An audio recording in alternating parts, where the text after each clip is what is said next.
আচ্ছা ভিକାରୀ ଭାଇ ଆମେ ଯେଉଁ ଯାତ୍ରାରେ ଅଭିନୟ କରୁଛନ୍ତି ଆମେ ଆଉ ଡାଇରେକ୍ଟ କାହା ନାଁ ଧରିକି କହିକି ଅଭିନୟ କରିପାରିବା? ତାଙ୍କର ତ ସବୁ ସଂଘ ଅଛି ଆସିକି ଯାତ୍ରା ବନ୍ଦ କରିଦେବେ, ଆମେ ଅଭିନୟ କରିବା କେମିତି ଭିକାରୀ ଭାଇ? ଆମେ ପୋଲିସ ବାବୁ, ପୋଲିସ କହିବୁନୁ, ଡକ୍ଟର କହିବୁନୁ, ଏସବୁ କହିଲେ ନ କହିଲେ ଯାତ୍ରା ହବ କେମିତି? ହଁ ହଁ ହଁ ହଁ, ମୁଁ ସେଇ କଥା ଭାବୁଛି ଭିକାରୀ ଭାଇ, କ'ଣ କରିବା କହିଲ?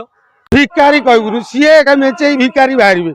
ଏରାକ କଥା, ଏଗୁରା ଯୁକ୍ତିଯୁକ୍ତ କଥା ନୁହଁ। ହଁ ହଁ ହଁ ଭିକାରୀ ଭାଇ ତମେ ଠିକ୍ କଥା କହିଛ। ଆମେ ଯାତ୍ରାରେ ଅଭିନୟ କଲାବେଳେ ଯଦି ପଟିମରା ୱାର୍ଡ଼ କହିଦେଲେ ପଟିମରା ଦଳେ କୁଆଡ଼େ ଥିବେ ଚାଲି ଆସିକି କହିଦେବେ, ଏଇ ପଟିମରା କାହିଁ କହିଲ, ବନ୍ଦ କରିଦେବୁ ତୁମ ଯାତ୍ରା। ଆଉ ଯଦି ଦଣ୍ଡିମରା କହିଦେଲ, ଦଣ୍ଡିମରା କହିଲ ମାନେ ତୁମ ବେଳା ଖରାପ। ଦଣ୍ଡିମରା ସିଏ ଆସିକି କହିବେ କାହିଁକି ଦଣ୍ଡିମରା କହିଲ, ସିଏ ପୁଳେ ଥିବେ ଯାତ୍ରା ବନ୍ଦ କରିଦେବେ। ଆଉ ଆରଟା ମୁଁ କହିପାରୁନି।